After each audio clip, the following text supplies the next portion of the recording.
guys, ladies and gentlemen. It's Tough Tony here today. And I'm sorry this took so long. I really have to stop procrastinating on you guys. But I've been doing multiple closing shifts. And I'll be getting home too damn late to even do these videos. But I finally found the stream. And this is my review of the TNA's Bound for Glory, which took place here in my hometown of Philadelphia, Pennsylvania. I was nowhere near it. And I'm not going to it. So let's get to this. Let's start at the top here. The first match was the X Division Championship match between Brian Kendrick and Austin Aries. This match was just as good as the one they had at the last pay-per-view. I forget what it was. This was probably going to be one of my best matches of the night. It started off as Brian Kendrick really took the speed, because, Brian Kendrick with his speediness, really took over Austin Aries, and then Austin Aries started to battle back. The crowd was really into this match. They was pro Austin Aries all the way through. Austin Aries, he manages to... What the hell happened? He tried to go for the sliced bread, and Austin Aries held on to the rope. Austin Aries managed to throw him to the outside of the ring when he attempted it a second try. And Austin Aries ended up throwing him right into the ring, hit him with that brain buster, and retained the X Division Championship. I give that match a 4 out of 5. Next up, we have for the millionth time in like 10 years, Jerry Lynn versus RVD in the Metal Mayhem or whatever the hell it was. Basically, it's the same old shit you see in every single RVD versus Jerry Lynn match. Not to say that I dislike them. They're pretty good. I mean, they've worked very well with chemistry, but it's such a shame that, you got Jerry Lynn there for two months. You got RVD working from month to month paychecks, and and it's the same thing. RVD hit Jerry Lynn with a Van Terminator on a ladder, I believe, and ended up winning the match. I give this a 3.5 out of 5. I don't know why they never booked Jerry Lynn to win these matches. I have no idea why. Next up, we have a triple threat match with no championship implications whatsoever, which is really fucking pointless at a damn pay-per-view. Yeah, Crimson versus Samoa Joe versus Matt Morgan. This match... Well, first, you know how Joe tried to take out both of them, and Joe still hasn't won a match against either of these two guys.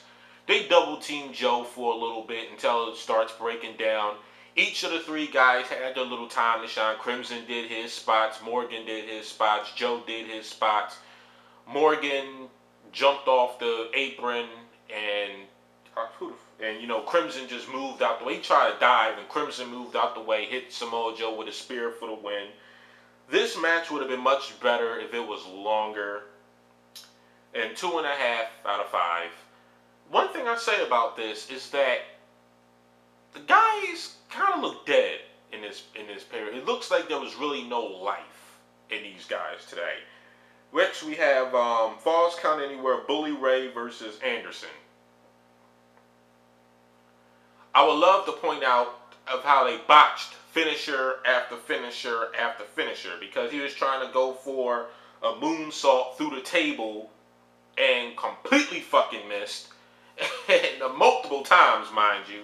So he just pretty much gave him a mic check through the table because they botched the finishers over and over again.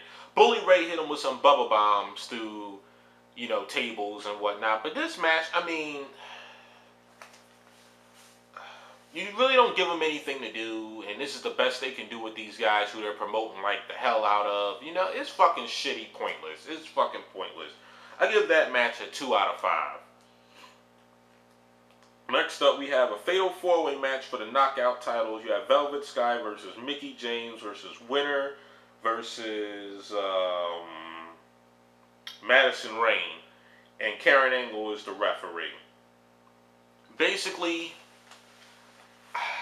I'm not even going to review this. What makes it so bad is either it's 4 girls or 3 girls or 2 girls. It's always the same fucking crappy finish. Winner uses that miss, spits in Karen's eyes, and Velvet Sky gets a quick pin over Mickie James to win her very first knockout title. It's a great way to represent the women's championship of TNA, giving it to more bitches that can't fucking wrestle. And you know, and there's a lot of them. Now, if you ask me, out of every chick they have in there, Velvet Sky is probably the most inept woman in TNA. Madison has gotten better, but come on. She is so fucking inept, and you have her as the women's champion. Well, great. Maybe y'all can pay her.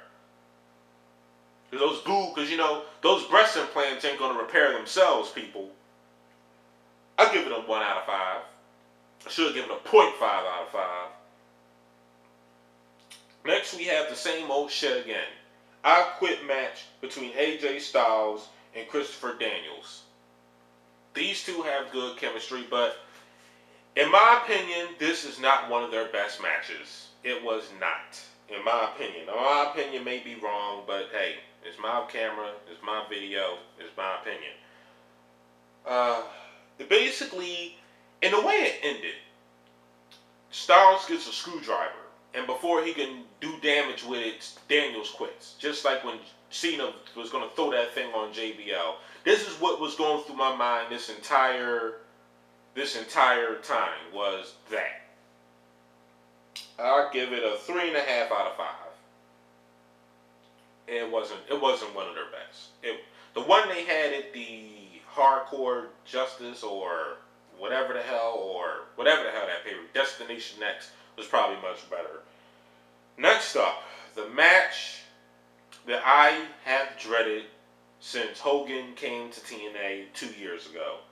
Actually, I dreaded this match in 1998 when Sting got it, or 1997 when Sting came back and wrestled Hogan for the world title. You have Sting versus Hogan, and Flair's on the outside. This match is only about 7 minutes long. They managed to bust each other open during this match.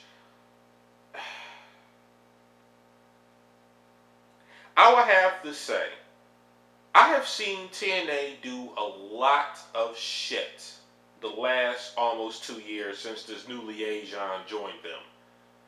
This, by far, is the worst match I have seen in TNA/Impact Wrestling in 1 year and 10 months.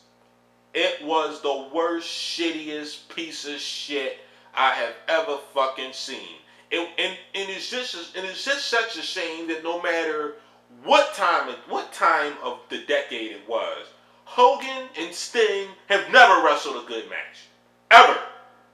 Sure, you get a lot of publicity or you promote it a lot, like they did in WCW, but it was a shitty match. Flair comes down. Sting won, by the way, with the Scorpion Deathlock. Hogan submits. Wow. Damn. He actually submitted. Damn, did he actually give Sting a push? Oh no, because Sting is already established. Oh. I'm pretty sure if Sting was like 21 years old, it would have went the other way. Flair and Fortune come down, or Immortal, whatever the fuck they are, come down there and start beating on everybody. Next thing you know, Hogan gets up and hawks up, and then he turns face. TNA. Him being a good guy or him being a bad guy is still not going to bring you any money. Because what's next? He's going to win the Impact title? Great. Oh yeah, congratulations TNA. Now thank you for lowering your pay-per-view buy rates to much less than what it would normally be. Thank you very much. 1 out of 5. Most definitely. Most definitely. Then next up we have the main event match. The people on YouTube, I forget, TVX or whatever the hell they are. We know one of those guys got the radio show forums or something. I'm or TV tracks or racks or whatever the fuck they are. I've seen a video there saying that Kurt Angle and Bobby Roode was going to be the match of the year as far as TNA.